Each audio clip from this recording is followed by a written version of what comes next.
Did you know that as many as 25% of kids who show signs of ADHD are not actually kids with ADHD? It's true. So what is it then?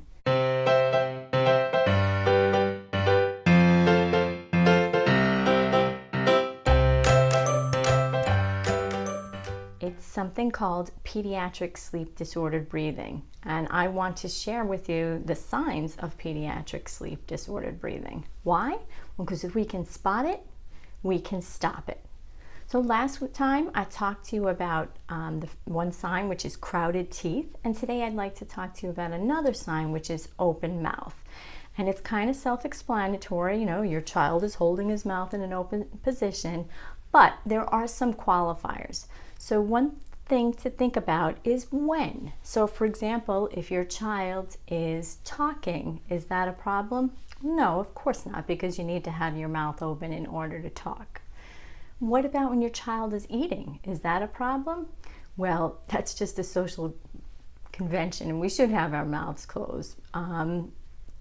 But what about if when your child is listening or just sitting there, if your child's mouth is open during those times?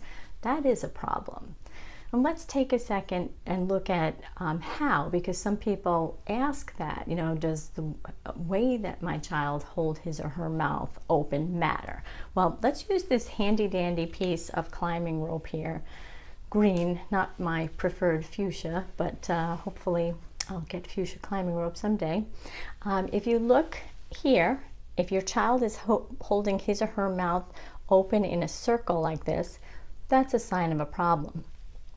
Now, what if your child is holding it more in like a flattened O, sort of like a toddler who has stepped on it? Is that a problem? Yes. What if your child is holding it with just a very minimal opening between the lips? Is that a problem? You may think it's not, but it is. So let's take a second then and talk about why. Why any opening of the mouth like that is a problem. Well, primarily it's because it tells us that the tongue is not where it's supposed to be. When the mouth is open, the tongue is at rest in the lower part of the mouth, right in the jaw. And that is a problem because it's not where the tongue is supposed to be. So of course, that begs the question, well, where should the tongue be? Well, when I first started learning about pediatric sleep disordered breathing a few years ago, my osteopath told me to do this. He said, you know how your tongue has to be in order to cluck? You know, your tongue, go ahead and try it. Can you feel how your tongue is? It's sort of plastered up against the roof of your mouth. That's where your tongue is supposed to be all the time. Now, if you were sort of blown away by that, just like I was when I heard it, well, then that means we're getting somewhere in terms of helping you recognize the signs of pediatric sleep disordered breathing.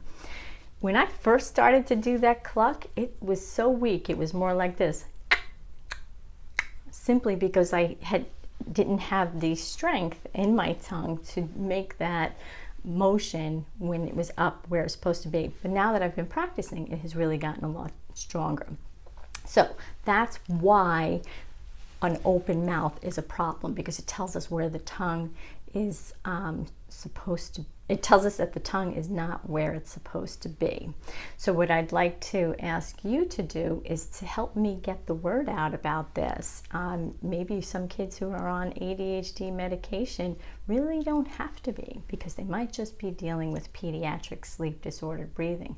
So I'd like to ask you to go ahead and subscribe to my page, because I'm going to be telling you about the other signs that we can use to spot pediatric sleep disordered breathing. And I'd also urge you to go over to my website to get the checklist that I have for the signs of pediatric sleep disordered breathing, because remember, if we can spot it, we can stop it.